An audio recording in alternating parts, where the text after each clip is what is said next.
Good evening. How are you? Take it away, Madam President. Thank you. Good afternoon. Welcome to this meeting of the Providence City Council as a whole. Today is Thursday, February 4th, 2021.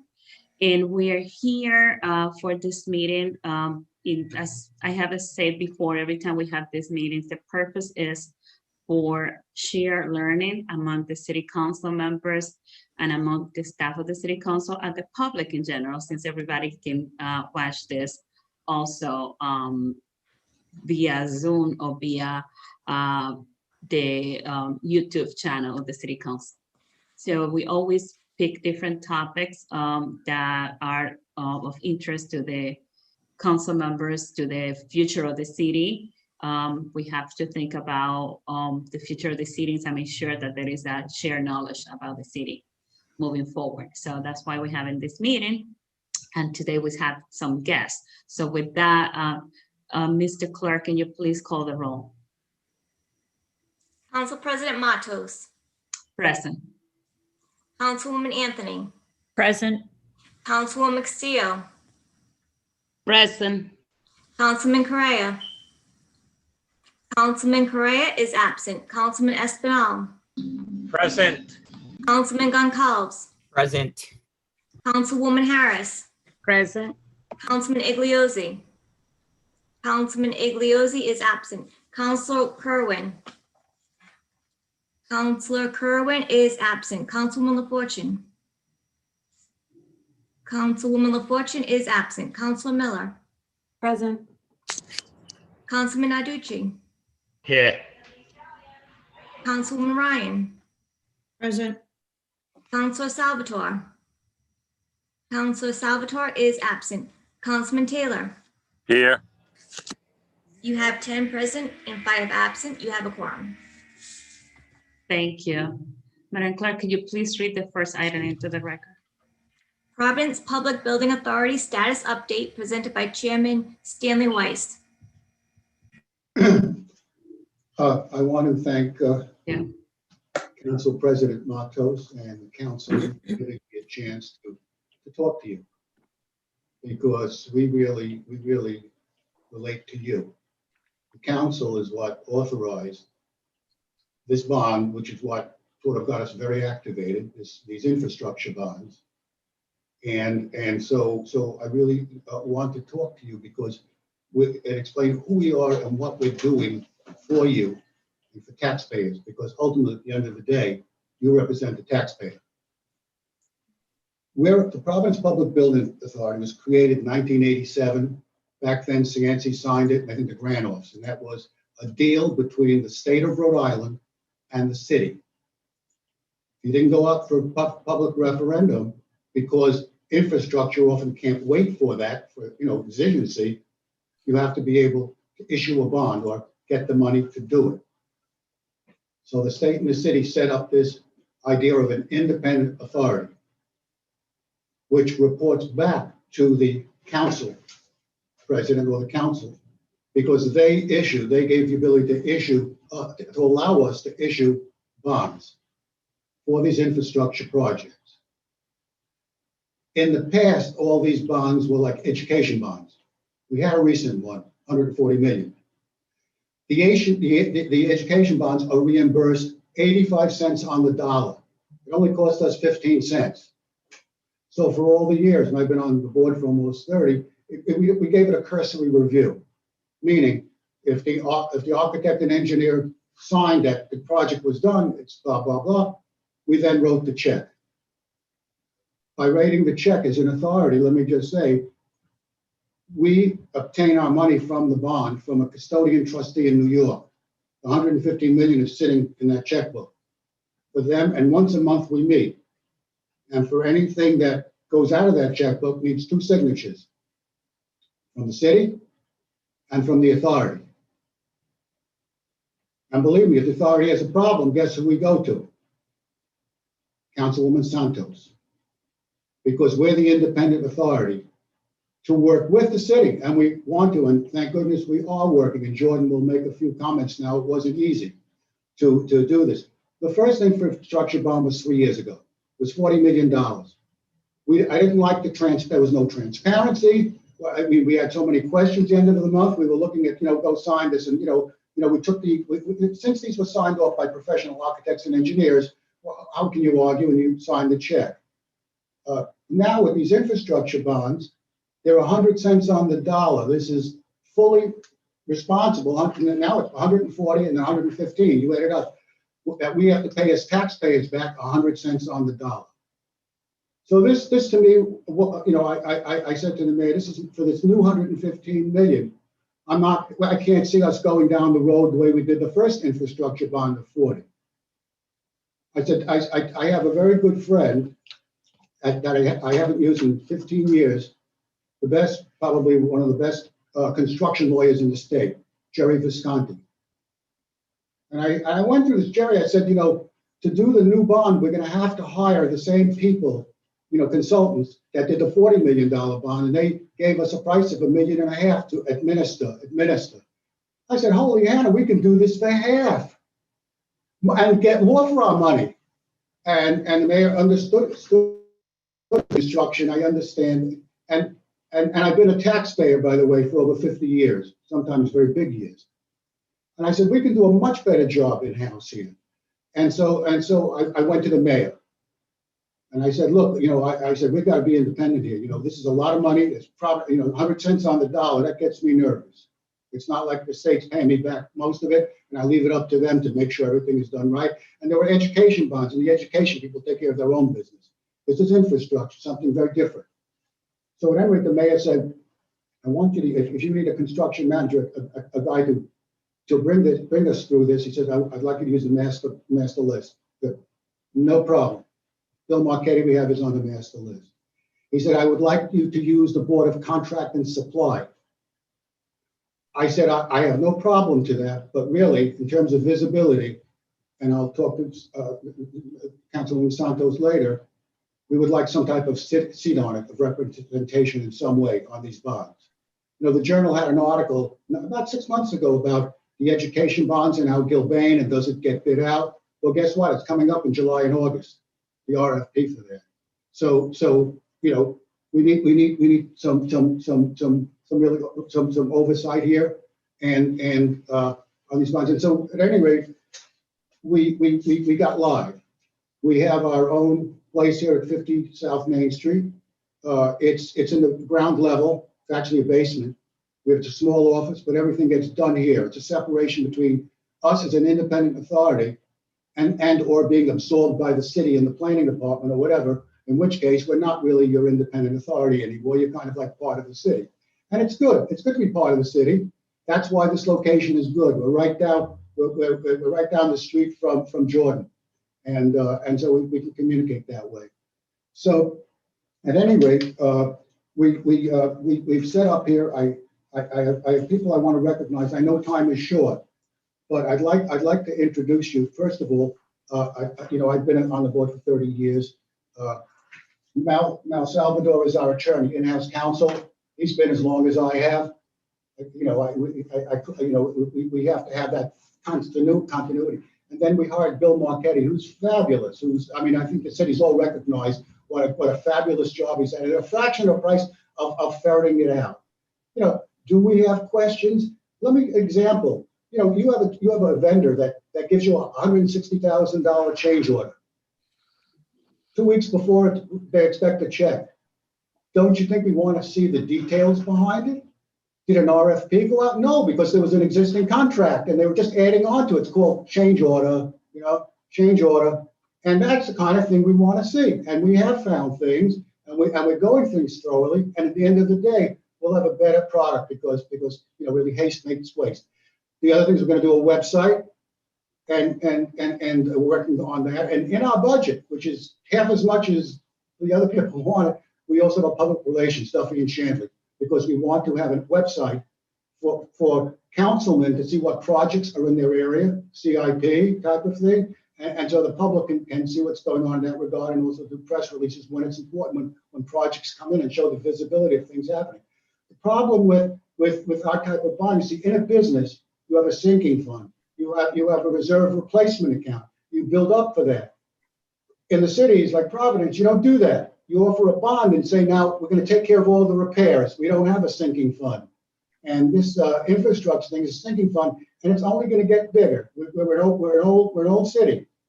And so this is hopefully the start of a real, transparency to the councilman, to the city, and to make sure that we're really getting the best bang for our buck, because we're small.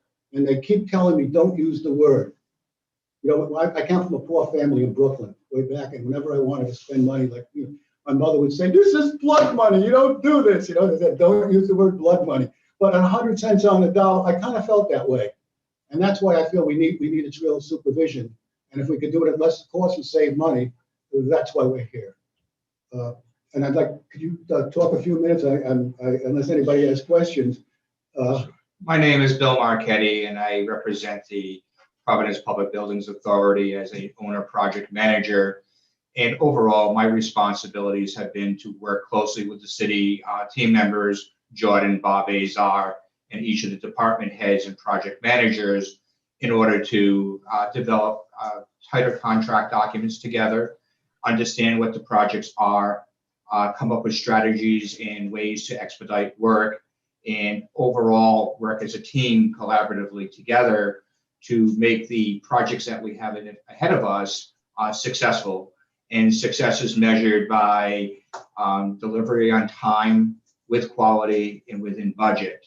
And we are still in the infancy phases of setting up everything that needs to be done, but we're working collaboratively, and with time, we'll have a fine-tuned machine, and we will be able to administer these projects with transparency and the ability to make sure that both the city and the Providence Public Building Authority is well represented in contract language and language that will help minimize change orders. We all know that projects have change orders, but try to minimize the impacts and understand what those impacts are and understand what may be driving those. So in short, I'm here to assist the city and, and represent the agency here or the authority and moving forward with making sure that we have successful projects. Well, yeah, and monitor on a monthly basis, the bond, because we have a bond out there we have to pay off. We have to monitor where we are in the stage of a project with how many dollars went out. Are we going over that? Are we going under that? That's done on a monthly basis. I'm looking at this big computer area. We have 3 of them over here. And this guy's got all these charts. So basically that's what we do. I don't want to interrupt you, but I really want to ask Ron Crossan to he's on our board, because things that are important to me, like minority businesses, and we talked about having minority businesses possibly compete that are not Rhode Island residents to compete for certain projects, because there really isn't enough of minority businesses to really, for the expertise around to do what we need to do to increase that. And I don't know if Ron is there, but he is, by the way, he has been fabulously valuable. He's handled all of the public relations for us. I mean, he's been a real second to me, and I'd like him to say a few words. Ron, are you there? We're checking. Let me see if he's in the attendee list. He is logged in, but they have to give him access. Oh, give him access. Oh, I'm sorry. Yeah. He's so valuable. Right. Ron, if you can raise your hand so the clerk can see where you are and can bring you over.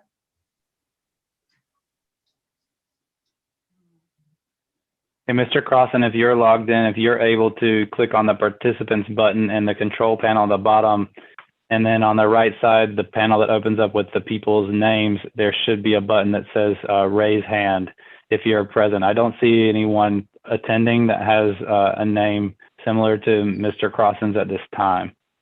Okay, can I just say something in that regard? In that regard, let's say Gilbane is the best bidder for the education monitoring, because there was Demio and there was 2 others, and let's say they are a great construction company. Let's say they are the low bidder. The things I'd like to see in the contract is being something of a trade school a little bit, bringing in some apprentices from the city to learn the trades as part of the agreement. This I think is important, and that's what I'd like to see happen. And on that particular note, what we are doing, and we're working with your teams in the specification packages to assure that the apprenticeship program is being applied to the contracts and what the responsibilities are as defined by the state of Rhode Island regulations. And that pretty much will help us in being able to achieve those goals. The apprenticeship program is very, very valuable, and it allows for contractors to understand that that is a requirement of the contract, and that is something that we're looking to build into all contracts of value. Mr. By the Marchetti, way, Mr. Marchetti, I have a question about the MBE. The City of Providence ordinance asked for 10% for MBE and 10% for WBE. I'm aware that the state only asked for 10% included for both. One of the things that I would like to see happening is that the projects that happen in the city of Providence, like a school construction, as much as possible, that we follow the city ordinance as much as possible and to encourage the 10 and 10%. Just want to know, is there any work that you guys are doing to increase the MBE participation? What I have seen to date is the contracts do include a 10% for MBE/WBE. However, I have not seen the 20%, but that is something that we are working together with and in the contract development. I know there was some initial meetings very early on, actually just before I had started, that addressed that particular issue, but that has not yet been solidified and adopted into the contract documents that are currently being prepared. It is something I'll make a note of now, find out what the status is, because the other item is not only having the requirements, it's being able to monitor those requirements for compliance. And that is a discussion that I have had in previous conversations with my city colleagues that I'm working with, to find out actually who is monitoring compliance with WBE, MBE, because a lot of agencies have in-house people that are dedicated to that only. And I'm not really sure what the matrix of the city is to be able to accomplish that, but I will make a note of that now and follow up with that as well. Thank Good. you. Good. I also want to just mention, we have a very small board. We have, aside from Ron, we have Vin Kilbridge. He's a trust officer, vice president, like myself at one time, at Washington Trust, formerly Citizens Bank. He's a lawyer, and he's on our board, and he handles the checkbook, our internal checkbook, and he also handles from the bank. I don't want to get involved in that at this point in my life. I had to reach. And also then we have James McLaughlin, and he's an engineer. Very hard to get an engineer on this board, and that's what we want, because they don't want to exclude themselves from bidding on other jobs and stuff like that. But he's on our board, and that's it. In my dream, I'd like to see another board member, aside from being a minority, but got some knowledge of the business of the construction, besides a minority and a woman. I would like to see Brown University, one of their top in their they have a big plant and equipment department, you know, somebody up in their top department become a member of our board that lives in the city and is a taxpayer. Because I'd like them to see what we're doing, and we can see and maybe feed off of them. I think that's a good idea. RISD also. Yeah. And the perfect thing is to find a Black woman enrolled in Brown University that lives in Providence. Mm. You know, that's the kind of like drift we're taking at this point, because we're sensitive to the fact that we don't really have a lot of, you know, we need more diversification. We can work with our team to help you do outreach for the board members. So we'd be more than glad to do that. I'm just going to do a little bit of a time check right now. I know that Jordan wanted to add add to this discussion, and yes. I want to open it to some council members to see if they have any questions for you. Make sure that we have enough time for that. So, Mr. Marchetti, do you have anything else you were going to add here, or should we move to Jordan? I believe that you should probably move forward at this point, and then we can come back if we have anything else that we want to add. But we want to respect the time of other people's questions as well. So. And our door isn't closed. Okay, thank you. So let me go to Jordan next. Jordan, Log in. you had a presentation for us?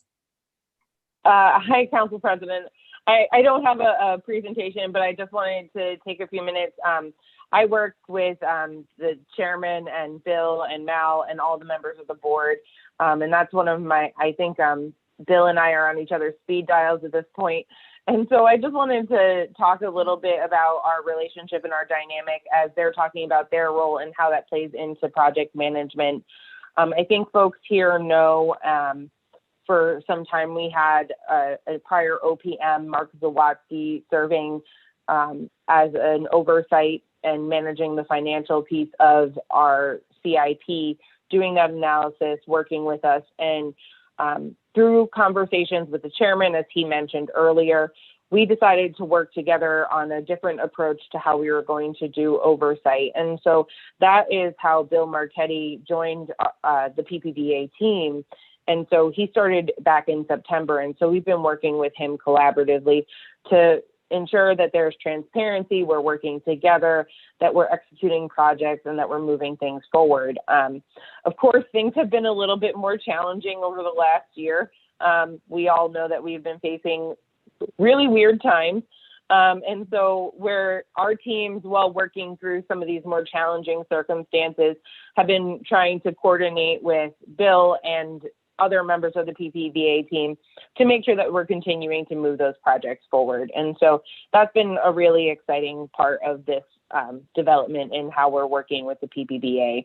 I think that there are a couple of areas the chairman's talked about where we're trying to make some improvements, and I just wanted to highlight them based off of conversations that have even started with our own team members and things that we would have liked to see change. So one of the things that we're working on is some standardized contracting. This is so we're using a standard format across all projects to ensure that there's additional protections for all parties.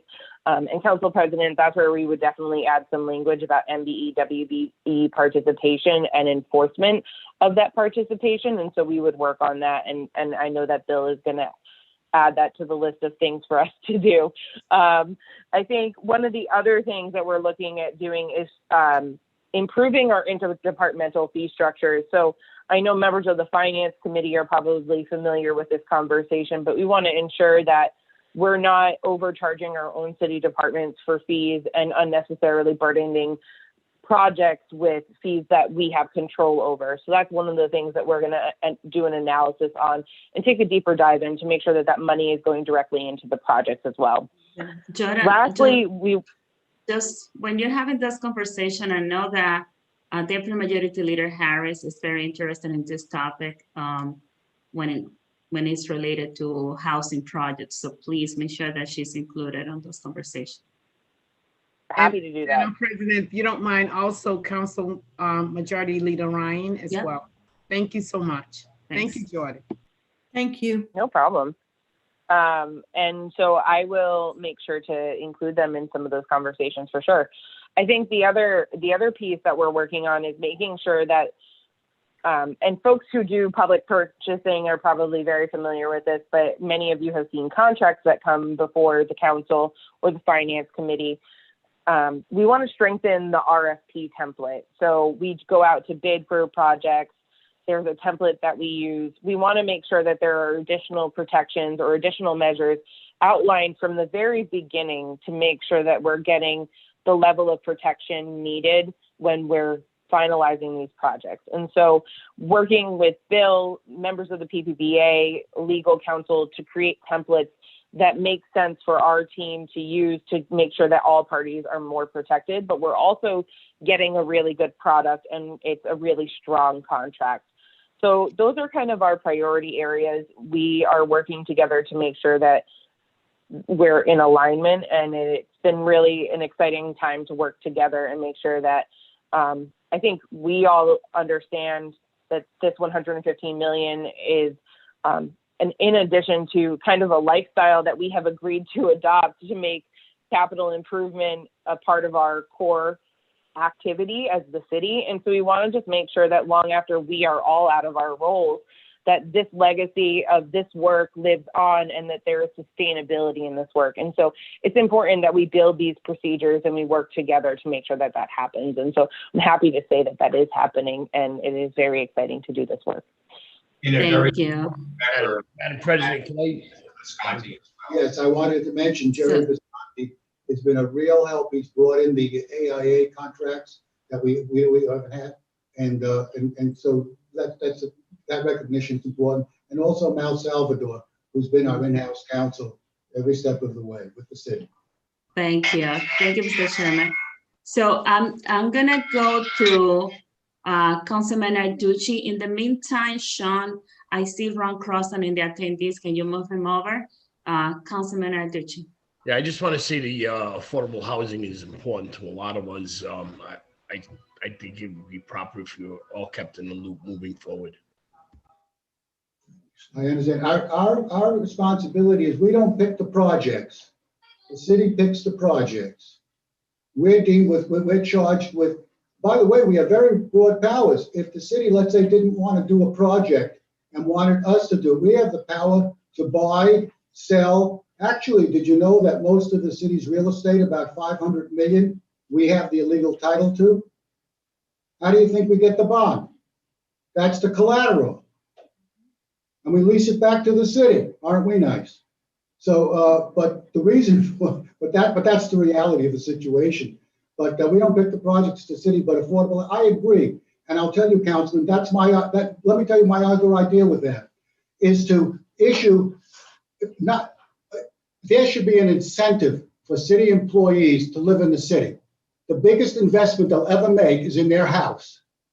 And if you gave them a 25, you know what the bank used to do for us? They gave us 2% less off the mortgage if we were an employee.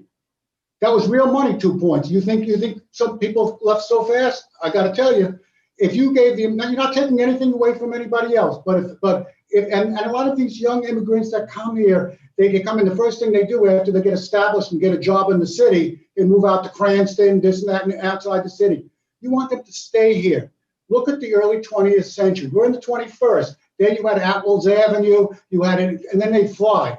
We should be investing in Olneyville, in South Providence, and make these areas areas of destination, not of refuge also, but of destination. So this 25% credit for those that live in the city, I think it's important because then they have investment in the city, and you'll see the city grow neighborhoods, which is what I'm important. And affordable housing is absolutely part of that formula. Thank you, Mr. Chairman. I agree with you. So, and I love you mentioned Olneyville, so you know you got me right there. So, I see Ron Crossan join us. So, Ron, I know the chairman wanted to give you the opportunity to speak. Also, can you please speak now? Yes, Madam President. My apologies for being a little late. I did want to echo what is probably already been said about the focus on reporting. In terms of that, I know over the years, since I've been on the board for the past 5+ years, we've instituted some more rigorous reporting, which is allowed us to track more of the existing CIP, bond appropriations to that, allocations, and also the intent for which it's to be spent over a period of time and targeted completion date, along with MB WB participation. So the chairman and the board is very interested in making sure that we can incorporate more diversity in terms of the contractors that are able to participate in these projects. So we, appreciate the chairman's passion for that as well as the board members, and also, again, increased reporting. One of the things that, and I know we had a chance to talk about this when we met previously, I would encourage members of the city council to attend some of our board meetings so that you can really hear firsthand as the projects are progressing and things of that nature. And if there's any, feedback or things of that nature, we definitely would love to hear that. As the chairman has expressed to me and others over time, his passion is really to make this a collaboration in partnership with Jordan and the rest of the city team. It really has been. So thank you. Thank you. Thank you, Ron. I just want to check with other council members if anybody has a question or feedback right now. I have a questions. Your meetings, is this a regular scheduled meeting time? It's once a month. It's what, the second Thursday, and we meet at 12 o'clock. Okay. And our attendance is actually almost nobody misses it, and I'll tell you why. Because I do it personally. I don't think I buy them a sandwich. I order in sandwiches. That's a good trick. All Right? right, we got it now. We know how to do it. They do. I mean, these guys are giving you a ton of top people, You're gonna get more people showing up now. but you got to put the order in. Yeah. Yeah, but I think this has been a very interesting and very informative meeting, and I'm looking forward to collaborating with all of you in your search for new board members, and also learning more about how the city council can be more involved in the process and how we can partner with you more. So I really want to thank you for taking the time to come and educate us on the work that you guys are doing. Thank you so much. Thank you. Welcome. Thank you. We're spending your money. I'm gonna be at your next meeting to see how's it going. You are the people we have to report to. You are representatives of the city, the taxpayers, 100% taxpayers on this bunch, unfortunately. Yeah. That's it. So we have to be very careful and shrewd. Thank you. Thank you. And thank you for giving South Providence a shout out as well. Right? And my constituent, Smile. He's been working ever since I met him. I'm a sociologist. That's the best. Yeah. Urban sociology. And don't worry, I'll come after Jordan Day for the North End. He knows where to find me. We talked earlier today. Yes. Don't worry, Councilman. I'll be right with her, helping her find YouTube. Thank you. So thank you so much. So I'm looking forward to joining your meeting and continue the conversation offline with all of you. We really appreciate your time coming to talk to us today. Right? Great. With that, is there a motion to adjourn? Motion to adjourn, Madam President. And second that motion, Madam President. Motion has been made and second to adjourn. All those in favor? Aye. Aye. Opposed? We adjourn. Thank you.